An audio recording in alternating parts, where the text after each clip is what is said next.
All right, this is going to be a little bit different. So first, let me introduce myself.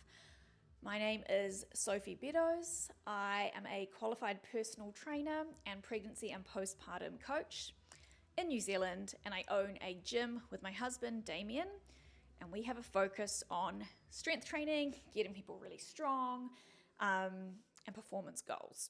So Damien likes, powerlifting and strongman, and I come along for the ride and do all those bits and pieces alongside. But this is a new journey, and we have just found out that we are pregnant.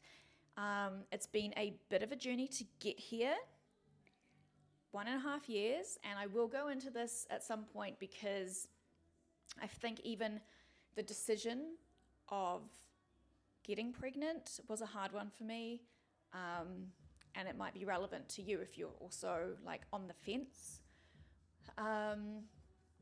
I thought I would document. I'm used to documenting, filming my workouts and things like that, but I thought I would document the whole experience from now so you can see what training looks like, how it's adapted.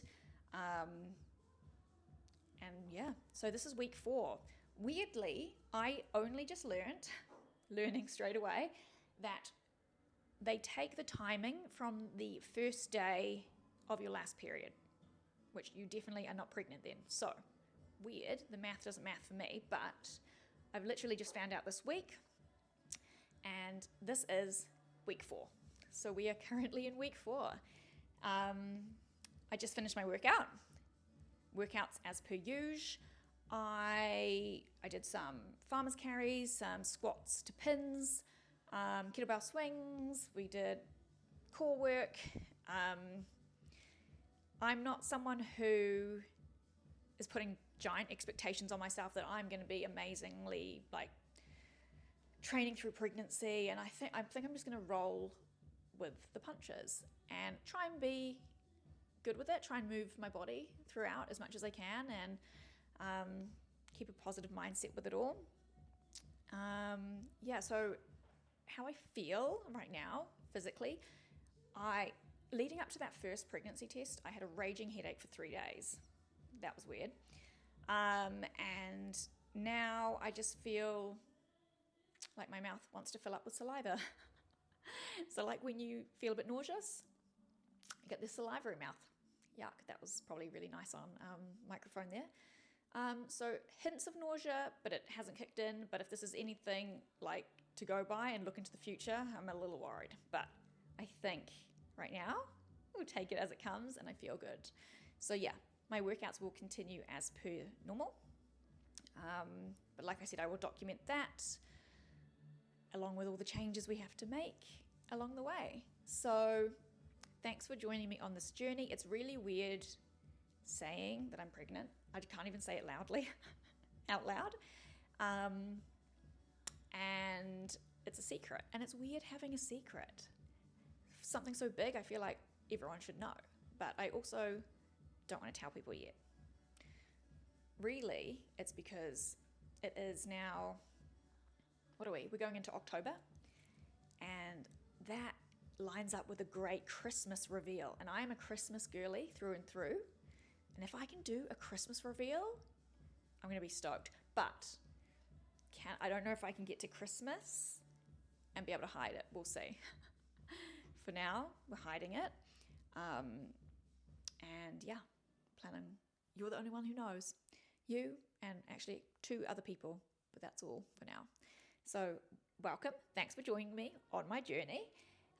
And I hope you get something out of this, and we will delve deeper into the backstory of this all, the fertility side of it. I'm happy to share, and this will be made public once I've announced. So there'll be a bit of a backlog of videos. Good morning. I've just been on the phone with the doctor, and then she sent me for some blood tests. So that is to confirm pregnancy as well as track your HCG, I believe it's called. And that hormone should increase to a certain point. So I think they just want to monitor those things. And then I popped to Chemist Warehouse for some supplements. So I do already take a lot of supplements, but I have added in a couple of things. So let me show you what supplements I'm taking. So when trying to conceive, I had the preconception version of Naturo Best. Now I've moved on to trimester 1 with the ginger, which is supposed to help against nausea. I actually stopped taking my preconception multi for a while just because it's $60 a month, and after a year and a half of not conceiving, that's a lot of money. So I took a little break, and then anyway, came back to it, and now we're on the trimester 1, as well as folic acid to prevent neural tube defects. I take iron already, I've been doing that for years, and magnesium as well at night time. I've got a gut probiotic. I also take vitamin D and triple strength fish oils. So it's one capsule a day, rather than 3, and they're a lot smaller than usual because I'm so bad at taking fish oil, so I'm hoping the smaller once a day sets me right. So that is my supplement stack, as well as creatine. The nausea has well and truly kicked in. I think I'm 6 weeks, 1 or 2 days. I look presentable because I had to put makeup on because I had to go and view a flat, as the place we're staying is up for sale. So we've got 3 months to move out, so I've just been viewing some flats, but oh my god, I just feel nauseous all the time. The thought of some food just makes me want to vom, but I don't actually vom. I just start dry retching. My whole body heaves like a cat wanting to throw up, and then nothing happens. So finding foods that I can even stomach right now, it's been today's been cereal, like muesli, which has been really good, and a muesli bar, so give lots of nuts and seeds, that's healthy, sure. I've got a bit of chocolate on there, and corn thins with cream cheese and cucumber. Cucumbers are my saviour. I'm hoping this doesn't get worse. I'm hoping it gets better, but I'm hoping it doesn't get worse. I'm not sure how I'm going to go with my days at Shortland Street. It does seem to come in waves. There's always this low level nausea, and then it just gets worse at times where all I want to do is just shut my eyes and lie down and go to sleep and not deal with it.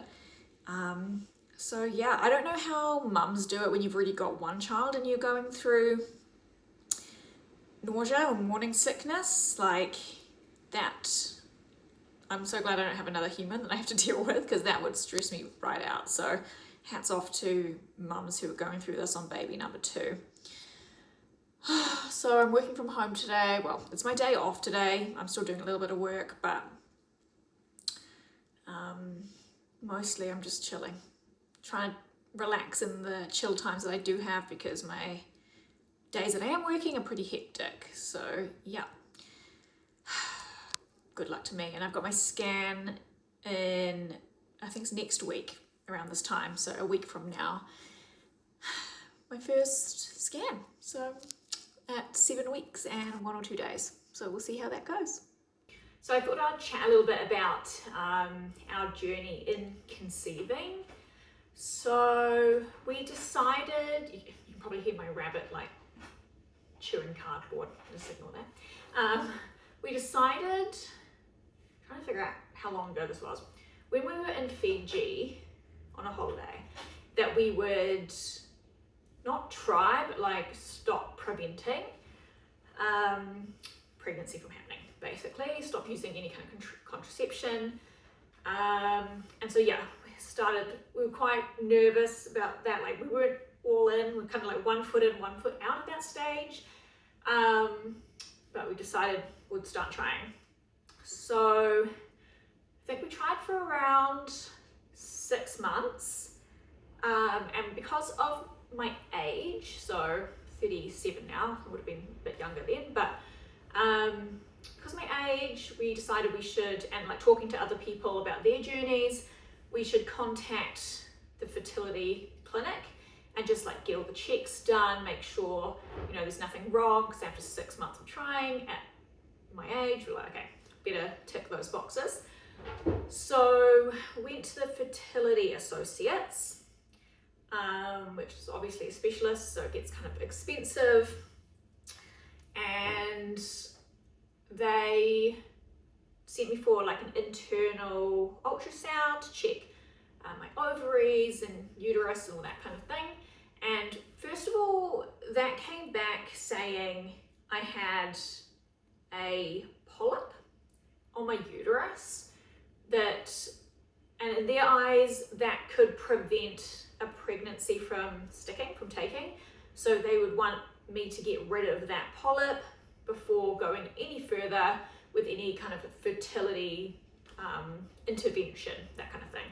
Obviously, they don't want to waste their time and resources, whatever, in this medical world, if there's something preventing pregnancy. So I was like, okay, so I have to get this polyp removed on my uterus. And I could choose whether I go on the public waiting list or pay $10,000. So I was like, don't have $10,000 just sitting in my pocket, so we'll go on the public waiting list. Not realizing how long the public waiting list would be.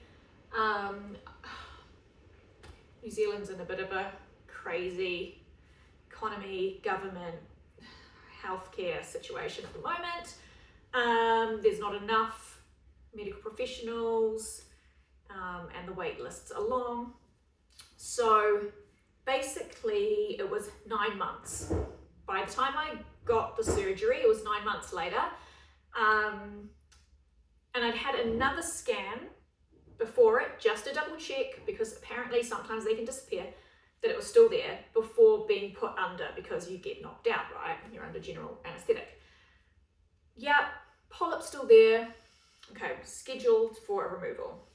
So obviously I went in for surgery.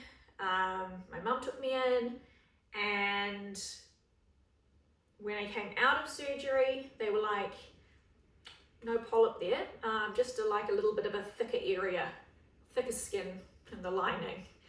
So that was pretty crazy. I waited 9 months. Thank God I didn't pay $10,000 for nothing. Waited 9 months, wasn't even a polyp there, unnecessary general anesthetic.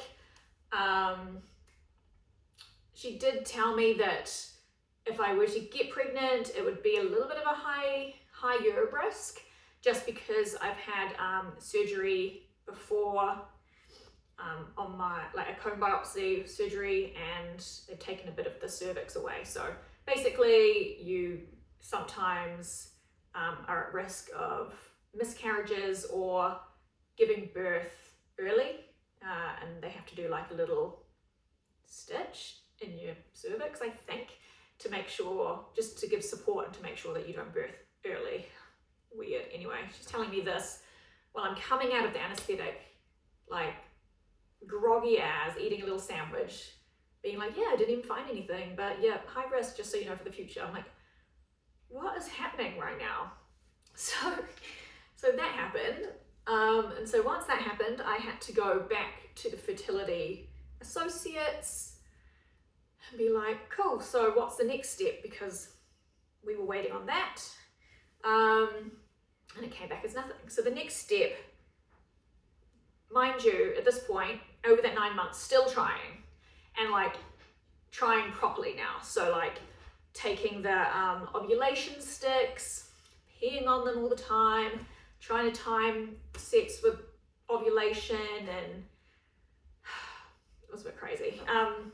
Had blood tests done to try and like check my progesterone levels and check that I'm ovulating, and they couldn't really tell because my periods were a bit all over the place, between like 21 days and 32 days, so it's quite a range. So to find when you're ovulating is a bit crazy. So they couldn't really tell from a blood test. So they decided the next step would to be go on, well, first of all, they wanted me to do a thing where you flush dye, like colored dye, through your tubes and make sure there's no blockages. So another procedure. So they booked me in for this, and you have to do it on very specific days of your period. So you call them, you book it in, and I had it all booked in, and then like for the Monday, Then on the Friday, I get a call saying, we've had to cancel your surgery because we're understaffed. So cool. So then I contacted the fertility associates again and I said, it got cancelled. Do I just wait and try again next month for this procedure and put it off more? Or do we start and the next thing, just go with the next thing? So she decided we can just start with ovulation induction. So basically that is, I got put on a drug called letrozole. There's a few different ones, but I think in New Zealand they use letrozole. And this helps you ovulate. It stimulates the follicles, so that way your chances of more eggs, you've got more eggs that can drop, giving you a higher chance of being able to get pregnant. And we did a monitored cycle, which means basically I took the drugs for like 5 days. I think it was between like starting at day 3 of my period. I can't really remember. And then you go in for an ultrasound, again, internal, and they check your follicles. So they were like, yeah, you've got 4 follicles, all ranging in these different sizes. And basically they have to be a certain size. And that shows that they will reach maturity, they're the right size, that they'll drop an egg. So she's like, yeah, you've actually, what's the word? Reacted, basically, really well to this medication. She said, maybe too well, because basically they don't like you to have twins or multiple pregnancies. The chances of you dropping more eggs because you've got suddenly more eggs to drop and getting pregnant with multiple pregnancies is higher, and they don't like that. I don't know why. It's probably just higher risk. So she said, I'll let the doctor know these results and see what she says, whether she wants to kind of cancel this round and tell you don't have sex or anything because you might get pregnant with multiples, or she gives it the A-OK, go for it. So she went off and did that, and then I got a text message basically being like, doctor says all good. You need to have sex either every day or every other day for the next 5 days between these dates. So it's very specific. The eggs are about to drop, your chances now. So off we went and did that, and then it's the waiting game.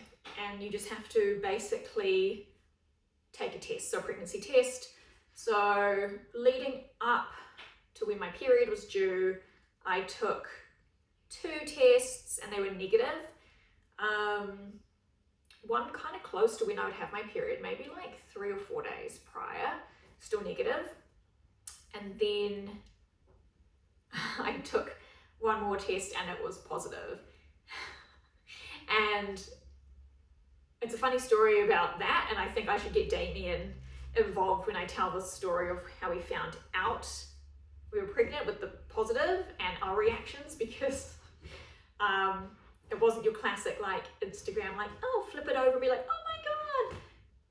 Yeah, it took us by surprise, even though we were kind of like waiting to see if this would happen. And we've been on a journey and we were still like, oh my God. So yeah, I'll get Damien on to kind of talk through our reactions and our initial like freak out. But that's the story of how we got here. So yeah, it basically took 1.5 years of trying and then going on this drug.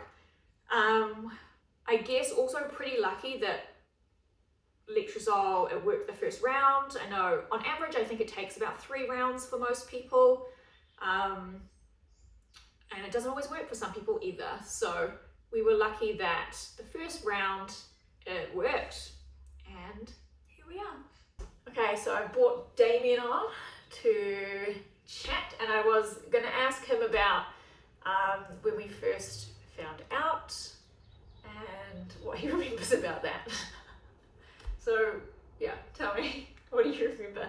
So it was like completely out of the blue. Yeah. Like Sophie hadn't warned me that she was taking a pregnancy test. So earlier on when we were trying, he did say to me, I think I wouldn't want to know when you're taking it. I think I just want you to tell me. I guess because of the anxiety, right? Yeah. Otherwise, I'd constantly be wondering about it. But even like when I was taking the test, I also kind of didn't know that I was going to take the test at the time. So it was a little bit of, like, it wasn't a prepared situation. So I'd already taken two, like a couple of days before, and they were all negative. But then, so on the day that I actually took the test, I was actually in the middle of cooking some pancakes. And I'd like poured my batter in, and the first pancake was kind of cooking away, and I realized like I'd already peed in the morning and I'd forgotten to take the test then, because I know you're supposed to take it in the morning. So I was just like, oh well, next time I pee, I'll take the test. I wasn't really thinking it would be positive, just because I'd already had a couple of negatives anyway, quite close. I was in the middle of cooking pancakes and I needed to pee, so I was like, and then I was like, sitting on the couch, I think, eating. Yeah. And we were both so hungry at the time as well. Yeah, I can't remember why it was. I'm like eating on the couch. Don't know Sophie's doing a pregnancy test. And she calls from inside the closed bathroom. Being like, I think there's a line on this. I don't even know what she's talking about. No, like, a line on what? It was like, what is happening? Yeah. Like, I think there's a faint line on this. I'm like, on what? I was like, I think there's a line. She's like, what does that mean? Like, I think that's a positive line. And then just kind of like shocked, kind of staring at it for a little while, and brought it out to show Damien. I'm like staring at like a closed bathroom door from the couch, being like, what are you talking about? And then it kind of was like, I think we were both in like state of shock and unprepared for it, both hungry and sort of in the middle of something. So then I was kind of like, I need to flip this pancake. Like, I need to I'm in the middle of something. Yeah, so Can't deal with this right now. She passes me the pregnancy test, and like any guy, I go, which side did you pee on? Like, that's the first one. Like, so it matters. Yeah, the cap was covering the pee. Which side do you pee on? I don't know. I've never taken a pregnancy test in my life. Do you just piss on the whole thing? I don't even know. And then I'm like looking at it, and it's like, I can see a line, and I am blind as a bat. So if I can see a line, there's definitely a line. It was a pretty strong line. And it's one of those weird things where it's like, because I'm quite like an extroverted ADHD people, everyone always thinks that there will be like I'll have like a massive reaction to things. But I actually really struggle with expressing excitement and even fear, anxiety. So like, I just kind of like shut down. There was nothing fun about it. Like, I wasn't happy, sad. I just kind of went blank. So we were both just quiet. Yeah, like there wasn't the like, oh my god, I'm so happy. I just kind of like I felt like the timeline shift as my entire life goes off in a different direction. Like, oh my god, what's happening? My coping mechanism is like, what needs to be done, and I start like trying to figure out like, the business needs to be scaled to this, blah, blah, blah, blah, blah, blah, blah, rather than being able to like enjoy the moment. It's the only time my future planning comes into calling is in a crisis. But also like, I knew it was just it was such big news. I was going to need time to process. Like, it didn't. He was like, how do you me. feel? And I was like, I don't know. Yeah. I don't know. So it's like, it took us a long time to process. I think it's a long time. I think like there's probably like a lot of misrepresentation when you see these videos of people getting like super excited. I'm sure our reaction was a common one where it's just like... Yeah, you see a lot of like social media, like I was saying earlier, social media ones where they are doing it together, they flip it over, you know, they've been waiting how many months and they're crying and excited, and it's also definitely... realistic to still want it, turn it over and be like, oh shit, what have I done? Oh god. Like, what? There's so much has to happen, right? Yeah. Like... So that is actually our realistic version of how we found out with our test. Yeah. And yeah, how long do you think it took? It probably took me like 3 days for it to be real, and until then it was just like how I've tackled everything else in my life, where it's like, here is a concept that you now have to build systems around, you know, like that's where my brain went. We're still processing it. Yeah, and it's like now I'm pretty excited about it, but still terrified.